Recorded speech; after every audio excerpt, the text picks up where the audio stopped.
বিভিন্ন বিজেপি শাসিত রাজ্যে বাংলা ভাষীদের হেনস্থার অভিযোগ উঠছে, যার প্রতিবাদে ইতিমধ্যেই সরব হয়েছে তৃণমূল কংগ্রেস। আর এবার এই ইস্যুকে কেন্দ্র করে রাজনৈতিক মহলও যথেষ্ট সরগরম। এই পরিস্থিতিতে প্রধানমন্ত্রী নরেন্দ্র মোদীকে নিশানা করলেন তৃণমূল সাংসদ কল্যাণ ব্যানার্জি। উত্তরপাড়ার এক অনুষ্ঠানে উপস্থিত হয়ে কল্যাণ ব্যানার্জি বলেন, যারা বাংলাকে ছোট করবে, বাংলা ভাষাকে ছোট করবে, তাদের আমরা কখনোই মেনে নিতে পারবো না। সব ধর্ম, জাতি এবং সব ভাষাভাষীর মানুষকে আমরা শ্রদ্ধা করি, কিন্তু আমাদের বাংলা ভাষাকে কেউ যদি ছোট করতে চায়, বাংলা ভাষায় কথা বললে যদি কেউ কাউকে গ্রেফতার করে, তার বিরুদ্ধে আমরা গর্জে উঠব। বাংলা আমার দীপ্ত স্লোগান। এই স্লোগানের মধ্যে দিয়ে আমরা বড় হয়েছি। বাংলা ভাষাকে সহ্য করতে না পারলে থাকবেন না। কি বলছেন তৃণমূল সাংসদ কল্যাণ ব্যানার্জি, শুনুন। বাংলা ছাড়া কোনো কথা বলে, আর এখানে কয়েকজন রয়েছে বিজেপি করে সব, তারা মুখ্যমন্ত্রী হবে বা মন্ত্রী হবে বলে দুই গুজরাটির পায়ের তলায় পড়ে থেকে বাঙালি বিদ্বেষী বাঙালিদের নামে বলছে, বাঙালিদের বিরুদ্ধে বলছে। আমরা এসব সহ্য করব না। যারা বাংলাকে ছোট করবে, যারা বাংলা ভাষাকে ছোট করবে, তাদেরকে আমরা কেউ কখনো মেনে নিতে পারবো না। আমরা সব ধর্মকে, সব জাতিকে, সব ভাষাভাষীর মানুষকে আমরা শ্রদ্ধা করি, কিন্তু আমাদের বাংলা ভাষাকে কেউ যদি ছোট করতে চায়, বাংলা ভাষাকে কথা বললে যদি হ্যারাস করে, তার বিরুদ্ধে আমরা গর্জে উঠবো এবং আমরা যতদিন থাকবো আমরা এর সহ্য করবো না। বাংলা আমার দীপ্ত স্লোগান, বাংলা তীরধনুক, বাংলা আমার দীপ্ত স্লোগান। এই স্লোগানের মধ্যে দিয়ে আমরা বড় হয়েছি। বাংলা আমার ভাষা, বাংলা ভাষায় কথা বলবো। বাংলা ভাষা সহ্য না করতে পারলে থাকবেন না। অন্যদিকে এসআইআর প্রসঙ্গে তিনি ঠিক কি বলছেন শোনাবো। কিসের এসআইআর বলুন? Special investigation, special intensive review. বাড়ি বাড়ি যে আমি যদি বাড়িতে না থাকে তাহলে আমার ভোটার লিস্টে নাম উঠবে না, এটা কোনো কথা হলো না। কবে আপনি কোথায় উঠছেন? তাহলে আমি আপনাদের একটা কথা বলি, নরেন্দ্র মোদী তো নিজেকে বলেছিলেন যে নরেন্দ্র মোদী বায়োলজিক্যাল সান না, হ্যাঁ কি না? হ্যাঁ কি না? নরেন্দ্র মোদী বায়োলজিক্যাল সান না, স্পিরিচুয়াল সান। তার বায়োলজিক্যালি ওর জন্ম হয়নি, তার বায়োলজিক্যালি জন্ম হয়নি। কালীর তো বায়োলজিক্যালি জন্ম হয়নি। মা কালী কি ইন্ডিয়ান সিটিজেন, না শিব ইন্ডিয়ান সিটিজেন, না শ্রীরাম ইন্ডিয়ান সিটিজেন? আর যদি নরেন্দ্র মোদীর বায়োলজিক্যালি জন্মই হয় না থাকে, তার নরেন্দ্র মোদীও তো ইন্ডিয়ান সিটিজেন নয়। কি করে ওনার নাম ভোটার লিস্টে হবে? তাহলে তো ওকে পুশব্যাক করে দেবদেবীদের কাছে পাঠিয়ে দেওয়া উচিত। দেবদেবীদের কাছে পুশব্যাক করে পাঠিয়ে দেওয়া উচিত। তৃণমূল সাংসদ আরও বলছেন যে মোদী সরকার বলেছে আমরা ঠিক করে দেব কারা ভোটার হবেন আর কারা ভোটার হবেন না। এটা কি করে হতে পারে? কি বলছেন তিনি এই নিয়ে, শুনুন। ভোটার যারা আছেন সেই ভোটাররা সরকার ঠিক করে, কে সরকার হবে না হবে কে ঠিক করে? ভোটাররা ঠিক করে। এখন আবার উল্টে গেছে, নরেন্দ্র মোদী সরকার বলছে আমি ঠিক করে দেবো কারা ভোটার হবে না ভোটার হবে। মানে উনি ঠিক করবেন ভোটার হবে কে না হবে। বিজেপির লোক আর বিজেপির সঙ্গে লোক ছাড়া কাউকে ভোটার রাখবে না। আর ইলেকশন কমিশনও তাই। ইলেকশন কমিশন বলছে বিজেপির পার্টি অফিস থেকে মুছে লেখা লিখিয়ে নিয়ে এসো, তবে তোমার নাম ভোটার লিস্টে থাকে। গর্জে উঠতে হবে আমাদের, এর বিরুদ্ধে কথা বলতে হবে আমাদের। সারা বাংলাব্যাপী আন্দোলন করতে হবে আমাদের, ভারতবর্ষব্যাপী আন্দোলন করতে হবে আমাদের। আর বাঙালি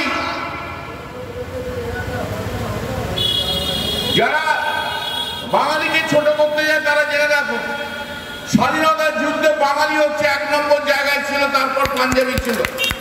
আমরা অত সব ভয় খাই না। আমরা অনেক দেখেছি, আমরা অনেকের লাল চোখ সহ্য করেছি, আমরা লাল চোখ সহ্য করবো না। এই নিয়ে আমার কলিগ রাহি হালদারের একটি রিপোর্ট দেখাবো আপনাদের। শ্রীরামপুরের সাংসদ কল্যাণ বন্দ্যোপাধ্যায় তিনি একেবারে একটি মঞ্চে দাঁড়িয়ে বিস্ফোরক মন্তব্য করেছেন। তিনি বলছেন যে যেভাবে ভোটার তালিকা থেকে মানুষের নাম বাদ দেওয়া হচ্ছে, কে ভোটার নয় সেটা নির্ধারণ করা হচ্ছে, সেক্ষেত্রে দাঁড়িয়ে যেভাবে নরেন্দ্র মোদী অর্থাৎ দেশের প্রধানমন্ত্রী তিনি যেভাবে দাবি করেছিলেন যে he is not a biological son, সেই কথাটাকেই টেনে এনে একেবারে শ্রীরামপুরের সাংসদ তিনি বলছেন তিনি যদি বায়োলজিক্যাল মানুষ না হন তাহলে তিনি কি করে ভোটার তালিকায় আসছেন, তিনি কি করে ভোটার হচ্ছেন। একই সঙ্গে তিনি বলছেন যে নরেন্দ্র মোদীকে একেবারে পুশব্যাক করে দেবদেবীদের কাছে পাঠিয়ে দেওয়া হোক, কারণ মা কালী, শিব, দুর্গা এরা কেউই বায়োলজিক্যাল সান নয়, তাই এরা কি ইন্ডিয়ান সিটিজেন কিনা তার কোনো প্রমাণ নেই। ঠিক সেভাবেই নরেন্দ্র মোদী প্রধানমন্ত্রী তিনি একবার বলেছিলেন যে তিনি বায়োলজিক্যাল মানুষ নন, সেই কারণে শ্রীরামপুরের সাংসদ তিনি কটাক্ষ করছেন যদি তিনি বায়োলজিক্যাল মানুষ না হন তাহলে তার ভারতীয় পরিচয়পত্রও থাকা উচিত নয়, তাকে একেবারে পুশব্যাক করে দেবদেবীদের কাছে পাঠিয়ে দেওয়া হোক, এমনই বিস্ফোরক মন্তব্য করেছেন শ্রীরামপুরের সাংসদ কল্যাণ বন্দ্যোপাধ্যায়। এবং এই মন্তব্যের জেরে কিন্তু যে রাজনৈতিক তরজা, সেই রাজনৈতিক তরজা রয়েছে একেবারে তুঙ্গে। রাজ্য বিজেপির মুখপাত্র প্রণয় রায় তিনি এই বিষয়ে বলছেন যে কল্যাণ বন্দ্যোপাধ্যায়ের নিজের দলের লোকেরাই বলে যে কল্যাণ বন্দ্যোপাধ্যায় দিনে কি কথা বলে রাতে কি কথা বলে, দুটোর মধ্যে কোনো মিল নেই। তিনি বলছেন যে তাদেরই দলের লোক কুণাল ঘোষ তিনি নাকি এই কথা বলেছেন কল্যাণ বন্দ্যোপাধ্যায় কোন সময় কি কথা বলছে তার ঠিক থাকে না। আরো কটাক্ষর সুর ছুড়ে বিজেপি বলে যে কল্যাণ বন্দ্যোপাধ্যায় নাকি পকেটে করে এখন পাউচ নিয়ে ঘুরছে, তিনি কি পাউচের কথা বলেছেন সেটি খুবই ইঙ্গিতপূর্ণ, সেই কারণেই নাকি কল্যাণ বন্দ্যোপাধ্যায় কি বলছে সেই দিকে তিনি ধার ধারেন না, এবং কল্যাণ বন্দ্যোপাধ্যায়ের এই মন্তব্যে প্রধানমন্ত্রীরও কিছু যায় আসবে না এমন কথা বলছেন বিজেপির যিনি মুখপাত্র, রাজ্য বিজেপির মুখপাত্র প্রণয় রায়। তবে এই যে ভিন রাজ্যে বাঙালিদের উপরে যে অত্যাচার এবং একই সঙ্গে যে এই যে ভোটার তালিকায় যে নথিভুক্তকরণ যেটা চলছে, ভোটার তালিকা সংশোধন যেটা চলছে, সেই প্রসঙ্গে কিন্তু সেই প্রসঙ্গই কল্যাণ বন্দ্যোপাধ্যায় বলতে গিয়ে তিনি বলেছেন যে নরেন্দ্র মোদী অর্থাৎ প্রধানমন্ত্রীকে যেহেতু বায়োলজিক্যাল মানুষ নন তাই তাকে পুশব্যাক করা উচিত দেবদেবীদের কাছে। এবং এরপরেই বিজেপির তরফ থেকে কটাক্ষ উঠে এসেছে, বিজেপি বলছে যে কল্যাণ বন্দ্যোপাধ্যায় তিনি কি বলছেন, তার দলের লোকেরাই বলে যে নাকি তিনি সকালবেলা এবং সন্ধ্যেবেলা আলাদা আলাদা রকম কথা বলেন, এমনই কটাক্ষ করছে কিন্তু রাজ্য বিজেপির মুখপাত্র প্রণয় রায়।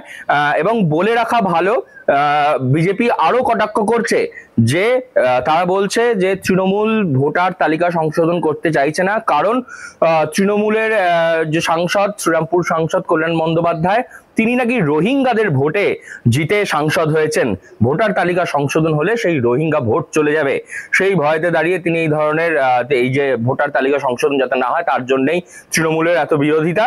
কিন্তু বিজেপি বলছে এই ভোটার তালিকা 26-এর নির্বাচনের আগেই সংশোধন হবে এবং এই ভোটার তালিকা সংশোধনের কাজ ইতিমধ্যে চলছে। এরই মধ্যে যে রাজনৈতিক চাপানুত্তর, সেই রাজনৈতিক চাপানুত্তর একেবারে তুঙ্গে।